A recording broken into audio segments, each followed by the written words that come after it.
dictatorship, dictators will get united to end us and democracy. On October 3rd, 2022, the Human Rights Foundation held a one-day conference at Town Hall in Midtown Manhattan, bringing together political activists from around the world. Thor Halvorssen is the organization's founder and CEO. The United Nations is a massive club for dictators. The rich, powerful, and corrupt get together in Davos. Well, some of the world's bravest people get together at the Oslo Freedom Forum. They then start trading ideas. Syria, China, Zimbabwe, Hong Kong, Russia. Human rights is basically limits on government power. What are these things that are above a government and an election? And that's what we refer to as civil and political rights. We focus on freedom of expression, the freedom to enter and leave your own country, freedom from slavery, freedom from arbitrary detention, so due process, freedom from torture. Reason spent the day backstage talking to the participants and organizers about the Human Rights Foundation's mission of building a united community to counter rising authoritarianism around the globe, and about the group's radical goal of pressuring Western democracies to cut human rights abusers like China and Saudi Arabia off from the global economy. The Crown Prince just received the equivalent of political fellatio from President Biden. The dictator proposed to me. He decided to inflict pain by drugging and raping me. There were no wonkish policy panels or PowerPoint slides cluttered with data and footnotes. There are many issues which had no state borders. Human pain is one of them. The conference featured a series of TED Talk-style speeches, delivered without notes and designed to forge an emotional connection between the audience and the presenters. Right now, Hong Kong has more than 1,100 political prisoners, more than 10,000 political arrests, and many more fleeing and leaving out of the city. Anna Kwok worked as an anonymous online organizer during Hong Kong's pro-democracy protests of 2019, which took place as China was seizing power over the once free city. To talk about Hong Kong is definitely a very difficult topic, because I was thinking that I would go back and be a Hong Konger. Not being able to see the people you love, or even not being able to see the kind of, Hong Kong scenery that you're used to your entire life is haunting. But you just have to live on, and you have to figure out a way to stay hopeful. Why does the CCP have so much power over us? Mostly because the international society has allowed them to gain and rise to this status.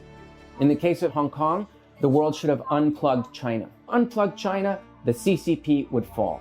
But they won't, because there's so many people in the elites of these countries who are in business with China. And we would be able to unplug China. Yes, I think we would absolutely be able to unplug China. It would cost us something. Unplugging Cuba from the American economy hasn't worked. That's not true. That's not true. In the case of Cuba, it was never real. If we had actually unplugged Cuba economically, yeah, they would fall. Democracies are really bad at making this case to both people inside those countries and to people outside it. For 8 years, they haven't heard us. We sent millions of reports about torture, sexual violence, ill treatment, and killing civilians in occupied territories. And it was read only by bureaucrats of UN or OSCE or Council of Europe. Alexandra Matvechuk is a Ukrainian human rights activist and lawyer based in Kyiv. Human Rights Foundation provides a platform to be heard. This is not the war of the two states. This is a war of two systems, authoritarianism and democracy. But if the global fight for individual freedom supersedes national boundaries, does that justify the United States providing material and even military support to help with conflicts that don't directly threaten its own citizens? The speakers voiced different opinions. Maybe it's very weird to hear from the human rights lawyer, but I will tell, we are very grateful, United States of America, for all support, especially for weapons. The isolationist conversation, let's not mingle with what's happening beyond our borders. Well, I think that's impossible for the US to do now. Leopoldo Lopez is a Venezuelan human rights activist who spent 5 years in prison after organizing massive protests against the government in 2014.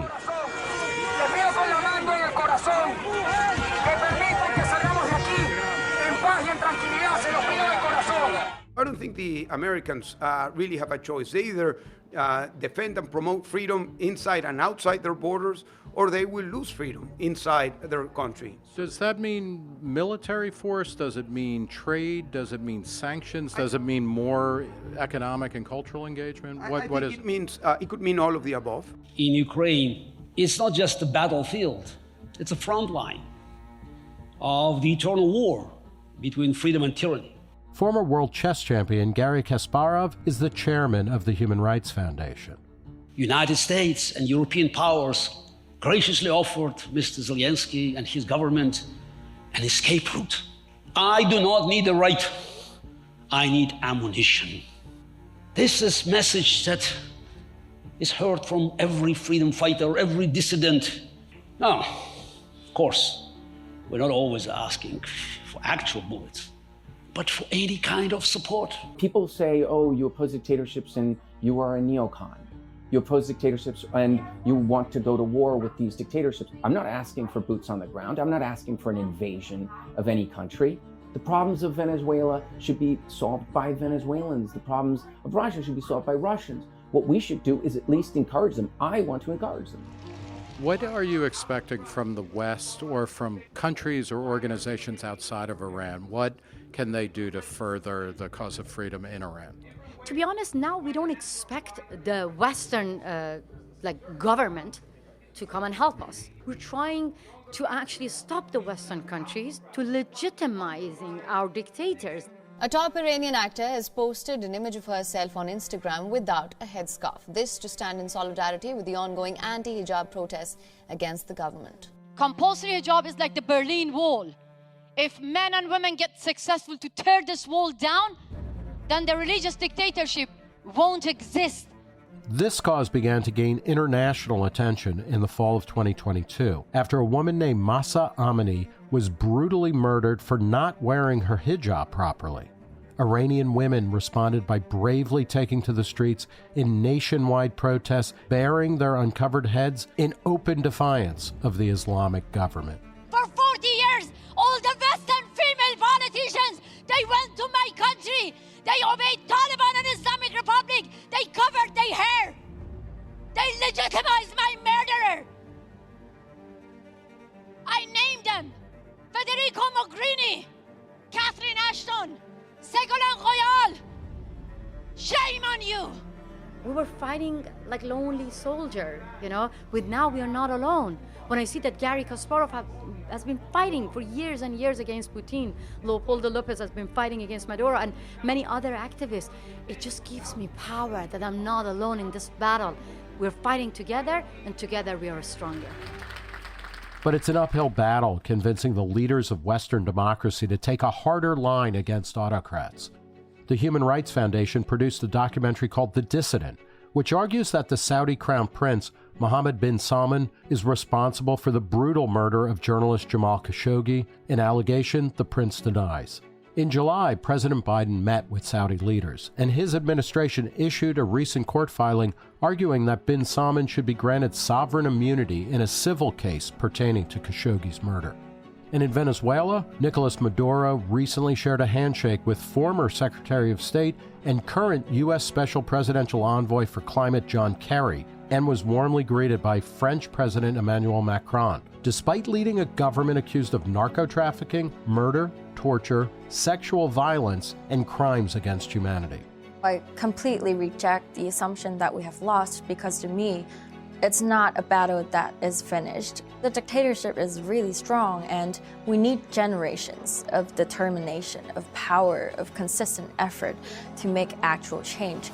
The young generation, they say that we have nothing to lose. The brutal death of Mahsa Amini is becoming a turning point for Iranian women, but at the same time, it is a tipping point for the Islamic Republic. What always occurs, it occurred in Romania, it occurred in the Czech Republic. What always occurs is there comes a point When the men holding guns at the people decide, I'm not going to do this anymore.